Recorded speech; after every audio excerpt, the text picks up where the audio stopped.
may hate somebody, I can't take them off the earth, you know? So the Most High has vengeance in store. So it's on us to follow what he said to do in the spirit of Yahweh Shai, in the spirit of his son, and do our part.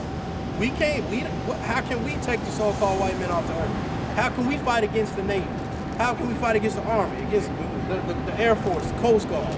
How can we fight against what are they called, UAVs, unmanned aerial vehicles? How can we fight against that? How can we tell when it's coming? How can we tell if it's just a spy plane or if it's about to drop a bomb? We don't have any control over that. So we have to trust in Yahweh Bashem Yahweh Shai. And these scriptures give you faith in that, because this scripture right here said the Lord, the Most High, Yahweh, is going to take care of Edom. And if he keeps reading, it's going to go on talking about the Philistines, and I believe so on and so forth. But how are we going to take out the Philistines? How are we going to do all that? We have to trust in Yahweh Bashem Yahweh Shai. Make sure the brother gets his precepts out. I know y'all got precepts. Make sure he gets his in there. I had a little more in this. And they shall do in Edom according to mine anger and according to my fury. And they shall know my vengeance, saith the Lord Yahweh Bashem Yahweh Shai. It's Yahweh Bashem Yahweh Shai that's going to do it. The Most High is going to do it. Like I said, how are we going to stop a helicopter full of Navy SEALs? What are we going to do? They got full control over your phones, over everything. You want to go to war with them? Guess what? You're going to have to go to your enemy to get your weapons, to get your supplies. That's not heard of. That's not right. You should know right then, damn, I can't defeat this dude. I'm sitting up in a line in Walmart trying to buy bullets. That's not how you go to war with somebody. That's stupid. That's stupidity. We have to trust in Yahweh Bashem Yahweh Shai, not your bullets, not your knife, none of that. Go ahead. That was it on that. Yeah, like the brother was saying, you know, we can't trust in carnal weapons. The Lord blessed Esau with the sword. You know, what do you think? We look like fools going out there trying to fight the devil with his weapons. You know, it doesn't add up. You know, it's foolish. That's right. It's prison That's fine. God. Yeah, this is gonna be a day where we're gonna have to reward the so-called white man in these other nations what they have done to us, like Revelations the 18th chapter talks about, reward her double. You know, they done everything wicked under the sun to us as a people, so the Lord's gonna, like the scripture that's being brought out, is gonna repay them. You know what I mean? They dashed our babies' heads against the stone, they ravished our women, they did everything under the sun that's wicked. They gonna give it to us to the point where we're gonna do it to them as well. And that's just the reality of it, because the Lord deals with balance at the end of the day, man. And you can actually see it right now, man, when it comes to these race riots going out, the stuff going out in Wisconsin, the stuff going out in not St. Louis, but Missouri. You know what I mean? It's a lot of stuff going on, but that's nothing but stirring up the pot to what's really to come later on very soon, you know? But this is Psalms chapter 137, verse 7. Remember, O Yahweh, the children of Edom in the day of Jerusalem, who said, raise it, even to the foundation thereof. O daughter of Babylon, who are to be destroyed. Happy shall he be that rewardeth thee as thou hast served us. Happy shall he be that taketh and dashes thy little ones against the stones. I mean, they don't bring that out in Sunday school. You know, that's a gruesome, vivid scripture telling you we're gonna dash the little ones against the stones. Can you imagine dashing babies' heads against the stones, catch them by their feet and dash their heads against the stones? I mean, that's gruesome. That's what the men of the Lord are gonna be happy to be able to do those things. Because this society is wicked. And everything and everyone around us are wicked. And it's like we're the dead animals in the road that the buzzers are getting ready to dig into. But little do that buzzer know, we're still alive and we're ferocious beasts. That's right, brother. That's right. When you go into the day of the Lord, he's gonna judge all the wicked according to the law. A lot of people like to say the law is done away with, but he's gonna judge all of them according to the law. Now, if you read these, like the scripture that we just brought up before, how it sounds very gruesome, how we're gonna dash children's heads against the stone, this, that, and the third. When you go into certain scriptures in the law, it talks about how certain rewards of iniquity are death. You know? So when you tally up all the iniquities that you've done, all the iniquities that these people have done, it equates to their death. So when the Lord judges these people, it's gonna have to be according to the law, man. That's what they have coming to them. That's why they're gonna be destroyed in this lake of fire. You know? Can I get one scripture about Kushah? Can I get Psalm 50 and 16? I don't know if it came out already.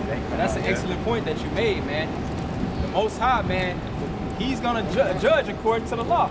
Because people, when they talk about righteousness, when they talk about wickedness, they want to just formulate that definition based on their experiences or their perceptions on life.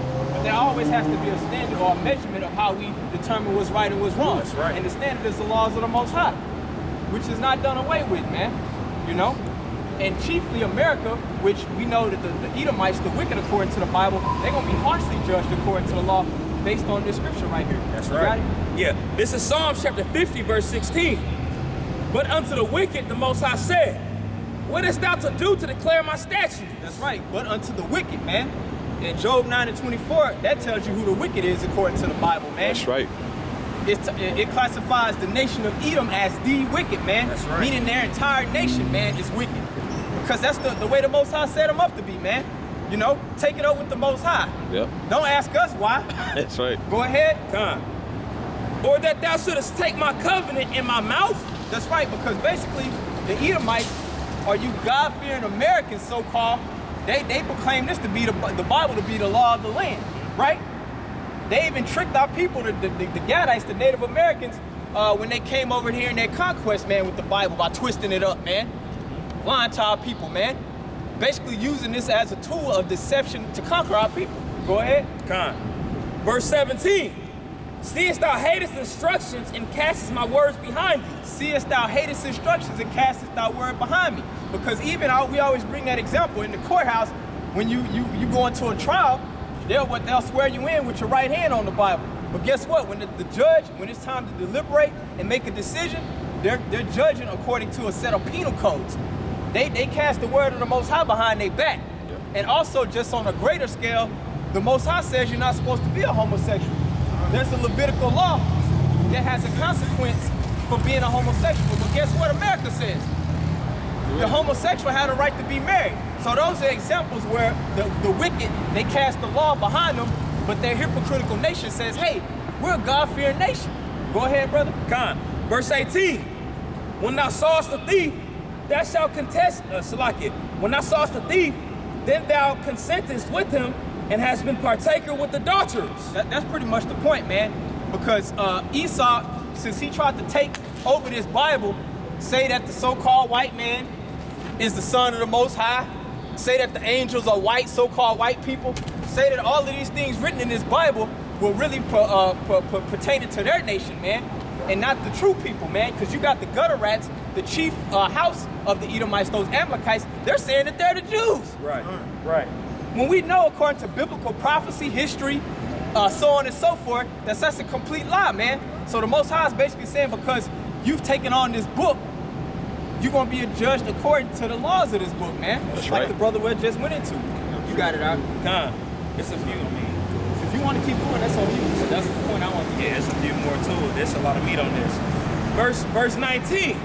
Thou givest thy mouth to do evil, and thy tongue frameth deceit. Thou sittest and speakest against thy brother. Thou slanderest thine own mother's son. They say, I said slanderous thy own mother's son. With Jacob and Esau. Esau is a so-called white man, and Jacob, the progenitor of the 12 tribes, the Negroes, Latinos, and Native Americans. That's right. That's right. That's what they're out here doing, slandering their brother. Because Jacob and Esau was first started off as brothers, twins in the womb. One wicked and one righteous. Which, of course, we know the wicked is a so-called white man, and the righteous is a so-called Negro, Latino, and Native American. Because Jacob came out dark-skinned, and Esau came out red and hairy. You know, there's no such thing as a white man. There's no such thing as a black man. Salak, there's no such thing as a white man or a black man. There's a brown and different shades of red. Yeah. Because Esau didn't have color. You know, same way the Lord cursed Cain after he committed his iniquity. That's with right. leprosy. That's right. But, Hey, and if I could just make one more point, and I'm gonna let you get it. Ultimately, that's that whole contention to the day between Jacob and Esau, because Esau, the so-called white man, they're still butthurt over that birthright. Yep. They sold their birthright. because everything, man, is spiritual, but it plays out on the earth through the flesh, man. So right now, even though you don't really believe it, you're gonna start to believe it. It's a spiritual war going on between the nation of Edom and the nation of Jacob, which consists of the so-called Negroes, Latinos, and Native Americans. The so-called white man is envious of our nation, man, because he wants that spiritual blessing that the Most High gave to us, man. That's why he's putting all this hell on us, man. That's right. It goes back to the prophecy in Genesis the 25th chapter. God, you know? Even when you go into that blessing, the blessing is to receive God, that Godhead body. Of course, we know we got the ultimate power, which is the Most High, and His Son, but it talks about Jacob being joint heirs, with the elect out of Jacob being joint heirs. So what this devil had done while he's in his rulership, he had made everything synthetic to the point where he feels like he is the Most High himself. That's why you have him cloning beasts. That's why you got him creating his own foods. That's why you got him sitting on the highest seats in these tall buildings right now, telling you Negroes, Latinos, and Native Americans how to live your lives, when according to the scriptures, it tells us how to live our lives, man. You know, everything this devil's done has been synthetic. It's artificial. And he tries to put it to the point where he feels like he's God, you know? But the more high he gets exalted, the more high he steps up, that's the longer his fall is gonna be, and that's how hard it's gonna be, man. That's the balance of the Most High, man. You know, like he talked about Pharaoh in Romans the 9th chapter, you know? This is Job chapter 30, verse 1. But now they that are younger than I have me in derision, whose fathers I would have disdained to have set with the dogs of my flock. They that are younger than I, it's talking about calling the other nations heathen, children, you know, calling the heathen nations children. And he said the dogs, can you read that again, Salaki? Job 30:1. But now they that are younger than I have me in derision, whose fathers I would have disdained to have set with the dogs of my flock. God. I mean, these people got us in derision. Job was saying he could see the prophecy that the so-called Negro, Latino, and Native American are going to be in derision. We don't even know who we are. We didn't even know who we were for a long period of time. That's right, brother. You know, and it goes back to the prophecy. The Lord was going to put us in a foreign land, take away everything that He ever given to us, strip away our name, our language, you know, and it just our remembrance of who we were. That's right, brother. You know? That's right. For example, if I could say this, for example, in the time of Cyrus of Persia, I'll say, he allowed our people to go back to Jerusalem. But you had some niggas that said, nah, I'm good, I'm gonna stay here. And it's the same thing that's going on now. We are given the opportunity to come back to Yahweh Basham Yahushua, to follow His law, statutes, and commandments, to believe on Yahweh and truth. But you got niggas that's still like, nah, I'm good, I want to be American. And guess what happened in that time? As Cyrus let our people go, like they always tell with Moses. They went back to Jerusalem, and what were they doing? They started building the temple, started building the city back up. That's what we're doing right now. That's right. And guess what happened to those that stayed?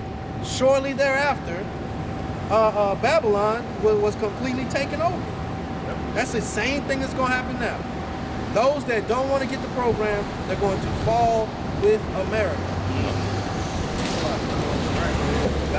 God. This is Nahum chapter 3, verse 1. Woe to the bloody city. It is all full of lies and robbery. Woe to the bloody city. It's talking about America. That's right. Babylon the Great, the daughter of Babylon. You know, all of that in one. This big melting mixing pot. You know, got all this wickedness going on. Continue. God, woe to the bloody city. It is full of lies and robbery. The prey departeth not. The prey. The children of Israel, we departed not. We've been here for too long. We've been here suffering for too long. We came over here suffering and continually suffering. Now we're suffering mentally. You know, we got family members bugged out of their damn mind, you know? The so-called white man putting so many different types of chemicals in our foods and our drinks. Water's not clean, the air is not clean. You got chemtrails floating around in the skies, you know? Let alone not even thinking about what all the pollution that the cars and airplanes give off, you know? It says it's full of lies and deceit, the bloody city. You know, the lies telling you that the so-called white man is God. He's the son of God. You know, got everybody thinking. They even got Moab and all the other heathen nations believing in this mess, man. That's it's right, not even brother. true. And the righteous men are the so-called Negroes, Latinos, and Native Americans. That's That's right. right, know? brother. That's right. Our big brother Yahweh Shai was a so-called Negro. Yep. You know, well, he would be called a so-called Negro today. You want to get the scripture? Come, Revelation. Revelations 1. Yeah, come. Revelation 1. Salaki, you know. Yeah, we're gonna say, you know, show it through the Bible that our big brother Yahweh Shai was a so-called Negro, dark-skinned man with white woolly hair, and he wasn't that white leprous dog, you know, so-called white, you know, being extra friendly and nice to everybody, you know, hugging on every damn body, you know. Yahweh Shai was a man of Austerity. austerity. That's God, right. thank you. God. This is Revelation chapter 1. I'm gonna start at verse 13. Salaki. And in the midst of the 7 candlesticks, Hey, one do me a light. favor. Start, read the first verse. Read the first verse. Come on. Revelation chapter 1, verse 1. The revelation of verbatim Jesus Christ, Yahushua You Mashiach. said it the right way. God. Go ahead. The revelation of Yahushua Mashiach, what the Most High gave unto him to show unto thee his servants. God, the revelation is going to reveal something.